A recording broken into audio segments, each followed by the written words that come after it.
I'm Barack Obama, and I approve this message.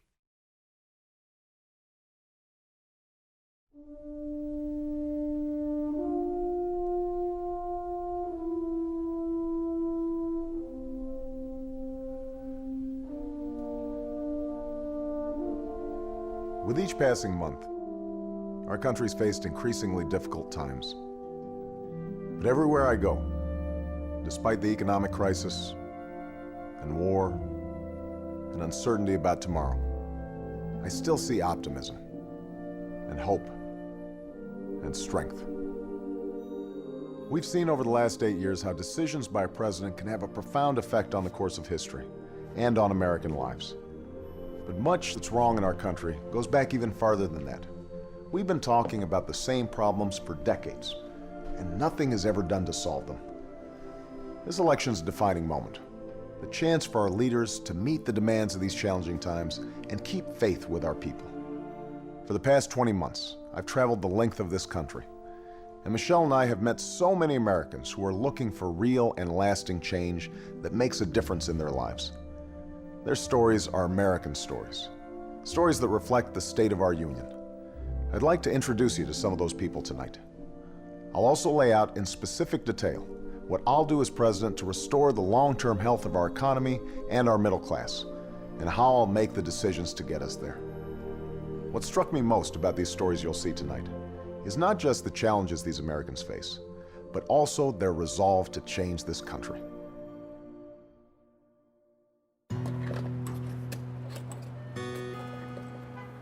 Rebecca Johnston is all about her family. Brian, me, Nathan, Marley, Ethan, Gabriella, Tallulah, and Jake. The thing I love about being a mom is just that how amazing it is that everything that you do shapes who they are. Okay. That's like molding putty in your hands, and you just want to make sure you do the right thing every day. And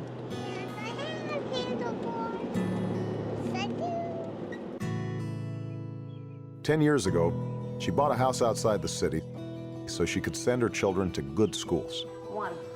Now, with rising costs, it's getting tight. Her husband, Brian, works at a tire retread plant and needs to stand all day. he has a torn ACL and meniscus that he walks around with every day. He was going to have the surgery in June, but we couldn't really afford for him to get the disability pay. And so they put off the operation to take care of other things. This is where our snacks would go. Gabriella, and then Nathan, and then my husband and I, and my daughter, and Ethan, my son. If they know that this is it for them for the whole week, then they will make it last longer. I think everybody feels the same way, that they'd like to see an end in sight to all the worry and the chaos of everyday living, trying to make ends meet. Okay, how much are we bringing in this week? How much is the car payment? Hold him, Ethan, hold him! When roughly can we pay this bill? All across the country, I've met families just like Rebecca's, getting their kids to school, meeting their mortgage payments, fighting for their families. It just keeps going up and up and up, and you know, and I can remember a time when I didn't have to worry about this stuff. We measure the strength of our economy not by the number of billionaires we have or the profits of the Fortune 500, but by whether someone with a good idea can take a risk and start a new business, or whether the waitress who lives on tips can take a day off and look after a sick kid without losing her job. An economy that honors the dignity of work. Earlier this year, we already knew our country was in trouble. Home foreclosures, lost jobs, high gas prices. We were running a record deficit, and our national debt had never been higher. But then, a little over a month ago, the bottom fell out. What happened in the financial markets was the final verdict on 8 years of failed policies.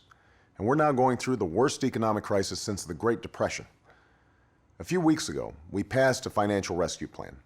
It's a step in the right direction, and as president, I'll ensure that you, the taxpayers, are paid back first. But we also need a rescue plan for the middle class, starting with what we can do right now that will have an immediate effect. As president, here's what I'll do. Cut taxes for every working family making less than $200,000 a year. Give businesses a tax credit for every new employee that they hire right here in the U.S. over the next 2 years, and eliminate tax breaks for companies that ship jobs overseas. Help homeowners who are making a good faith effort to pay their mortgages by freezing foreclosures for 90 days. And just like after 9/11, we'll provide low-cost loans to help small businesses pay their workers and keep their doors open. None of that grows government. It grows the economy and keeps people on the job. This is what we can do right now to restore fairness to the American economy and fulfill our commitments to the American people. The company I worked for went broke. Before they went down, they used $19 million from the retirement. And when they closed up, I should have gotten about $1,500 a month from retirement. I only ended up with $379 a month. You earned your pension. You earned it. It wasn't a gift. You gave up wages so that money could be set aside for your retirement. Time and time again, what we're seeing is companies who owe their workers retirements, pensions, shedding those obligations. When you make a commitment to workers at a company, those aren't idle promises. Those are promises that should have the force of law. Thank you. Americans, they don't expect government to solve all their problems. They're not looking for a handout. If they're able and willing to work, they should be able to find a job that pays a living wage. They should be able to retire with some dignity and some respect. Think of this. Barack Obama is going to be a Democrat in the presidency who actually cuts taxes. But he's going to cut taxes for the people who really need a tax cut. He's going to cut taxes for the struggling families. And he's going to do that while holding accountable those companies that take advantage of tax breaks in order to send jobs offshore and to other countries. I don't know if it's that common sense Midwestern way of getting things done, but Barack Obama has Kansas roots, and he really has a plan to put us back on track and help us move forward. The challenges before us now are big. What we need are big solutions and big thinking. And Barack Obama is a problem solver who thinks big. It's a once-in-a-generation kind of leadership, and that's what Barack is offering us.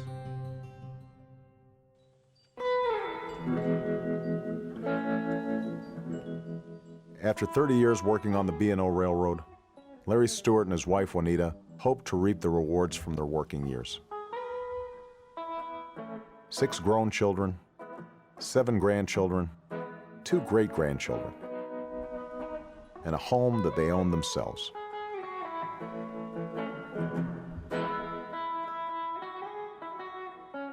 We've lived in this home for 10 years. A lot of work on this house, I did it myself. That floor down there, I put this floor in this house. We had our home paid for, so we just knew that retirement would be great.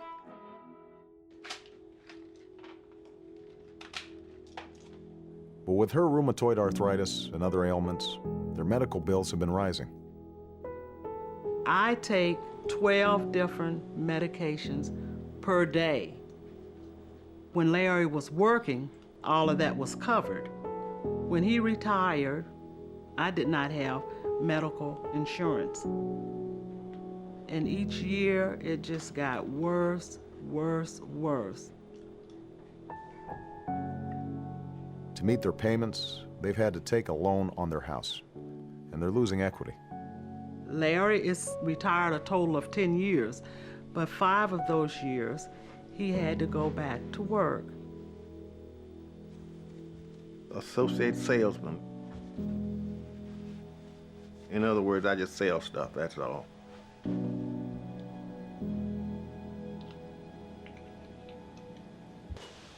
I'm 72 years old, and things are changing. You just wonder, you know, where am I going from here?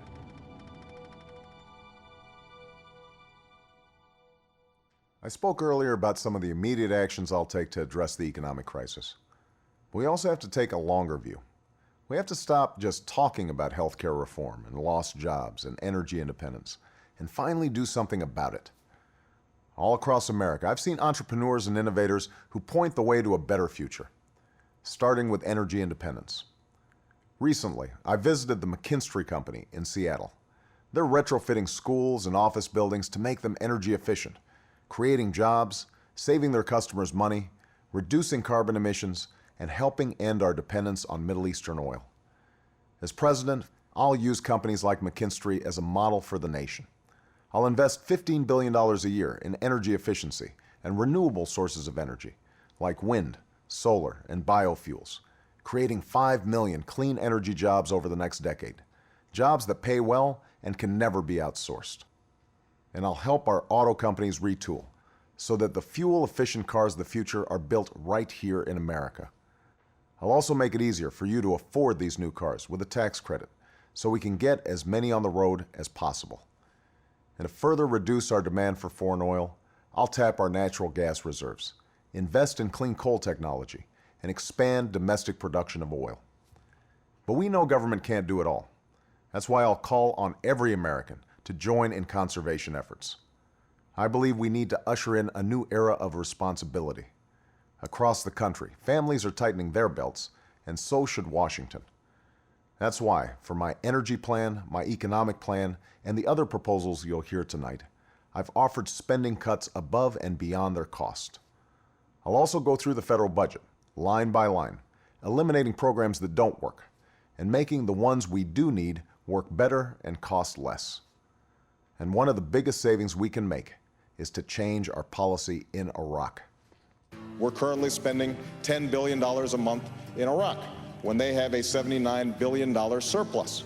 It seems to me that if we're going to be strong at home as well as strong abroad, that we've got to look at bringing that war to a close. We are actually spending more in Iraq now than we were spending when the war first started.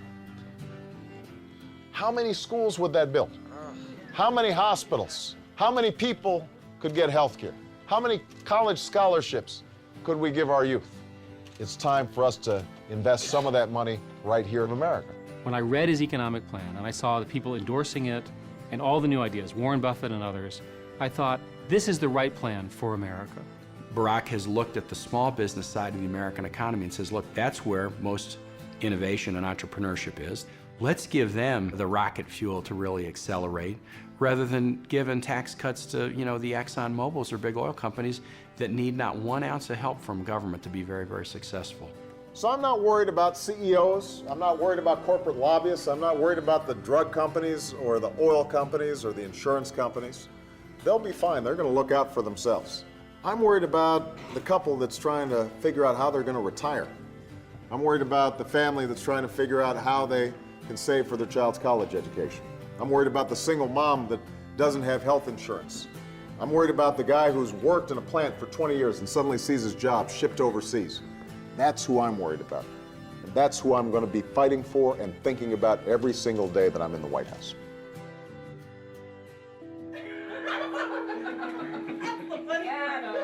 Juliana Sanchez is a widow with 2 children and a mortgage. Her parents, Richard and Frances, were both educators. Like her family, Juliana's devoted her life to giving her daughter, Jessica, and son, Adam, a good education.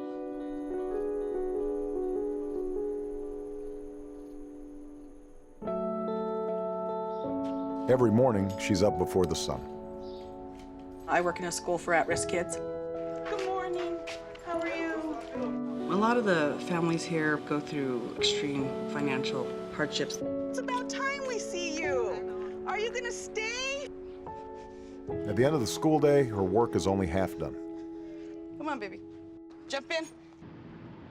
She works for a healthcare company taking care of Shelley, a 7-year-old with special needs. Most of us that are educators, we all have second jobs. The answer lies in your hands. Effective teaching starts here. And to advance herself and develop her skills, she takes teacher training classes. Financially, the pressure is just to keep your head above water so you don't feel like you're drowning all the time. Healthcare, food, electric, gas.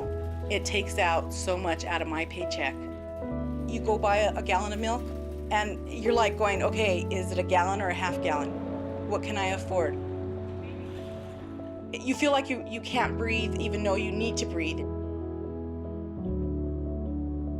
Every parent in America wants the same thing: a good education for their child. Responsibility for our children's success doesn't start in Washington. It starts in our homes. No education policy can replace a parent who's involved in their child's education from day one, who makes sure their children are in school on time, helps them with their homework, and attends those parent-teacher conferences. No government program can turn off the TV set, or put away the video games, or read to your children. My father, I only met him once for a month when I was 10. I probably was shaped more by his absence than his presence. My mother, she said to herself, my son, he's an American and he needs to understand what that means. And she was working full time, so she'd wake me up at 4:30 in the morning. We'd sit there and go through my lessons, and I used to complain and grumble. You can imagine an 8-year-old kid having to wake up at 4:30, and if I grumbled, she'd say, "Well, this is no picnic for me either, Buster." Now is not the time for small plans.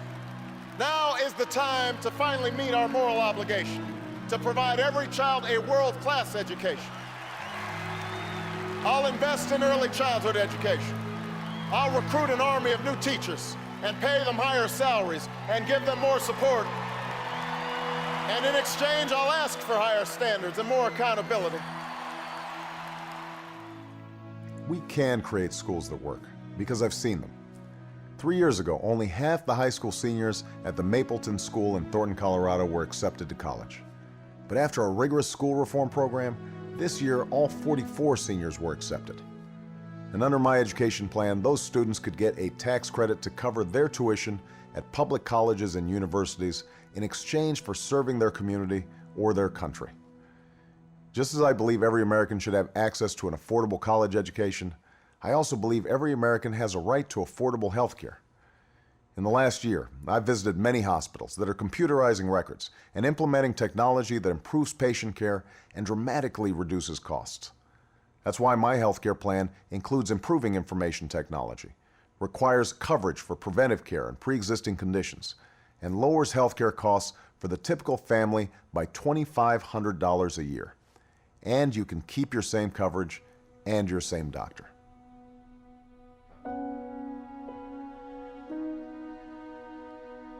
My mom passing away was one of the toughest moments in my life. For her to die of cancer so quickly was a shock, and it felt arbitrary. Anybody who's gone through that kind of process knows how difficult it is and heartbreaking it is to see somebody you love go on that path, and it's a lonely path. It was a reminder to me that, boy, life sure is short, and you better seize the moment.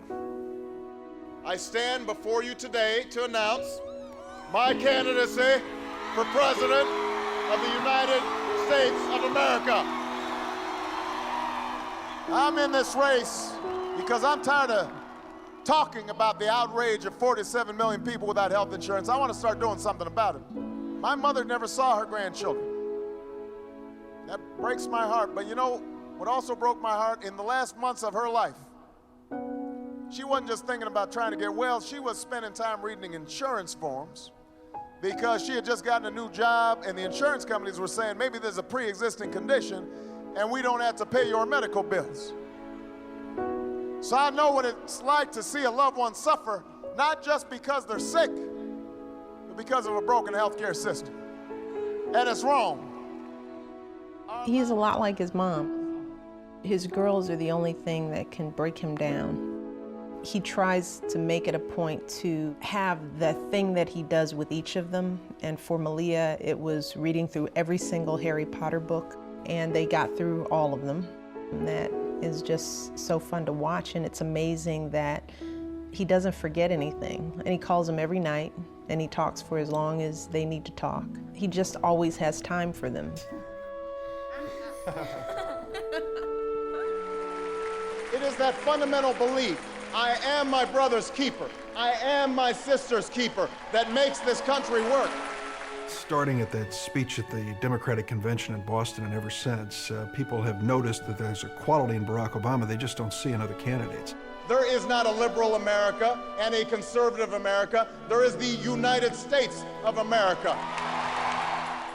Here's a person who, as a state legislator, was a clear leader in Springfield on so many important issues that really made a difference. Came to Washington, had an impact as soon as he arrived. He's changed the rules in Washington. Gone are the free gifts from lobbyists, gone are the fancy airplane rides for nothing. He did that. Now, it wasn't easy. He had to work across party lines. More importantly, he had to fight senior members of the Senate who liked it just fine the way it was. He came in, not only reached out, but reached across the aisle to Dick Lugar, one of the leading guys in America for the past 20 years on arms control, to keep loose nukes out of the hands of terrorists. I was amazed. I watched him incisively question the Secretary of State in a nomination process. I remember literally turning to Chris Dodd saying, whoa, this guy's good. Joe Biden, I think, is one of the finest public servants in this country. It's not just that he has some of the best foreign policy credentials of anybody, but it's also that his entire life, he has never forgotten where he came from. Coming from Scranton, fighting on behalf of working families, remembering what it's like to see his father lose his job and go through a downward spiral economically. He shares my core values and my sense of where the country needs to go.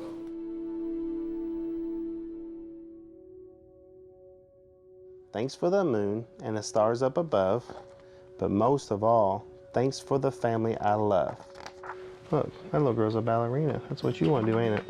I work for Ford Motor Company at the Kentucky Truck Plant. I'm a third-generation Ford employee.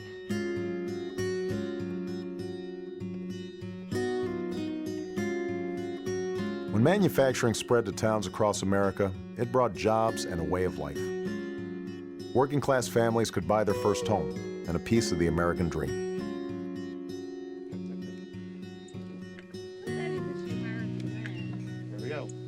Mark Dowell and his wife Melinda have worked at the local plant for most of their adult lives. Recently, the plant cut back Mark's work to every other week. Now they're struggling to make ends meet. 2409. His grandfather Harold and father Carl each worked over 30 years and received full retirement benefits. It was a lot better time back then. People felt like they had security in their jobs. In July, Melinda was laid off after 8 years on the job. From the day I was born, I've been tied to Ford. So this is all I know is Jay in. Hey Jay, this is Mark Dowd calling from the union. How are you? If a plant shut down here in Louisville, it would just be devastating. People would lose their homes.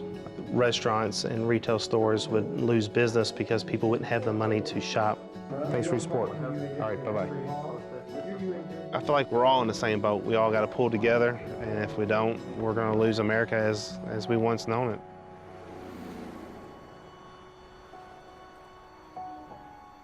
As challenging as these times are, we've seen harder times before.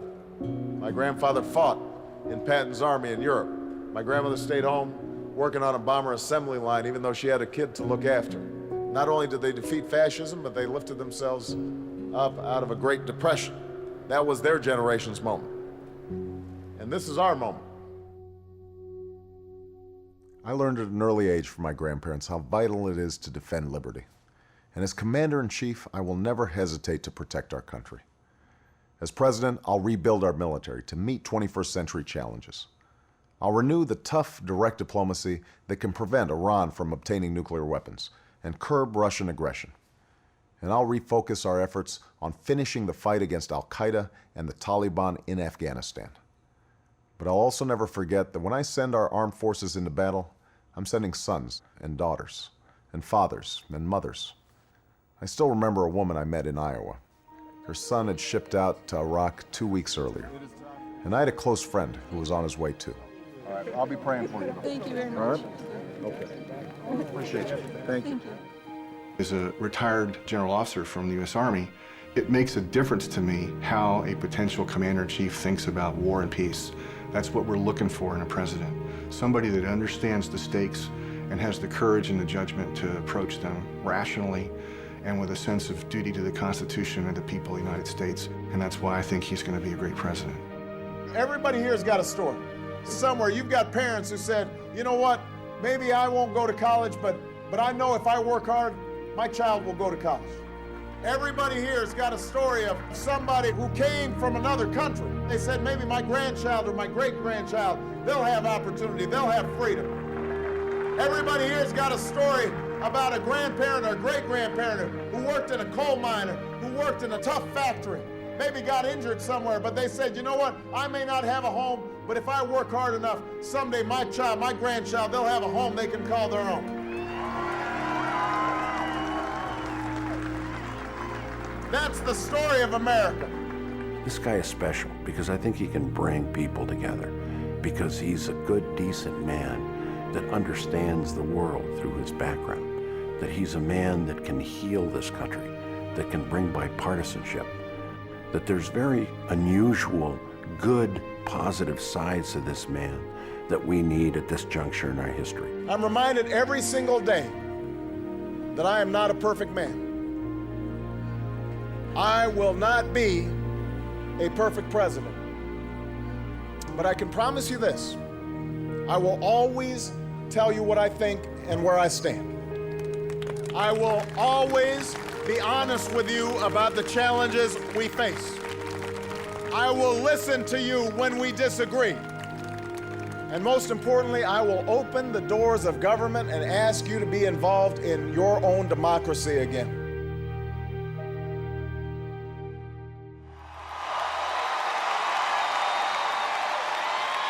America, the time for change has come.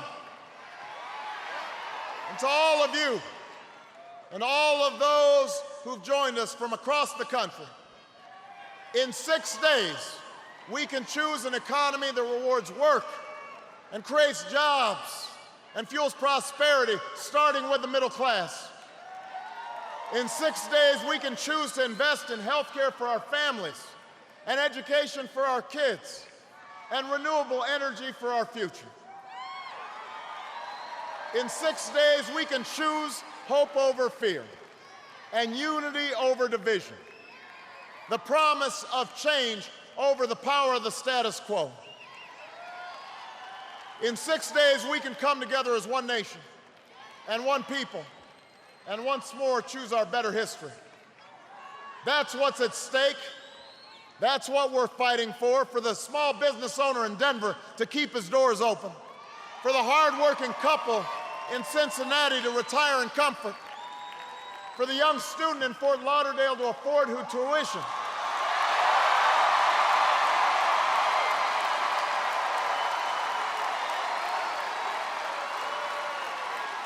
for men and women in every city and town across this nation to achieve their American dream. And Florida and America, in this last week, if you will knock on some doors for me, if you'll make some calls for me, if you'll go to BarackObama.com and find out where to vote, if you'll stand with me and fight by my side and cast your ballot for me, then I promise you, we will not just win Florida, we will win this election, and together we will change this country and change the world. Thank you. God bless you. And may God bless the United States of America.